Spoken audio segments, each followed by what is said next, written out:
আসসালামু আলাইকুম সুপ্রিয় দর্শকবিন্দু।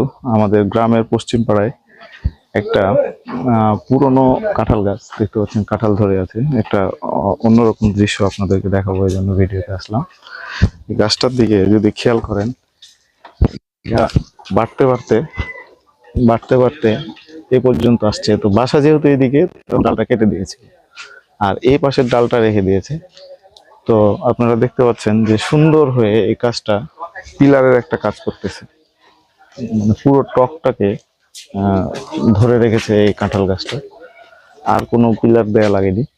আবার এদিকে রাস্তার দিকে গিয়ে একটা মানে ছায়া যোগাচ্ছে, যে ছায়ার আশ্রয় অনেক পথিক, ক্লান্ত পথিক এখানে বিশ্রাম নিতে পারবে। দেখতে পাচ্ছেন সুন্দর সাইজের কাঁঠালও আসছে। কাঁঠাল কিরকম বাচ্চা, মিষ্টি আছে? তো এই গাছটার শিক্ষা হচ্ছে যে বৃদ্ধ হইলেও গাছ একদিকে যেমন মানে পিলারের কাজ করতেছে, অন্যদিকে হচ্ছে ফলও দিচ্ছে, আবার হচ্ছে ছায়াও দিচ্ছে। তো এখান থেকে শিক্ষণীয় বিষয় হলো, আমার কাছে এই জিনিসটা মনে হয় যে প্রকৃতি মানুষের যে একদিক থেকে উপকার করে এমনটা না, চতুর্মুখী মানে সুফল তার আছে।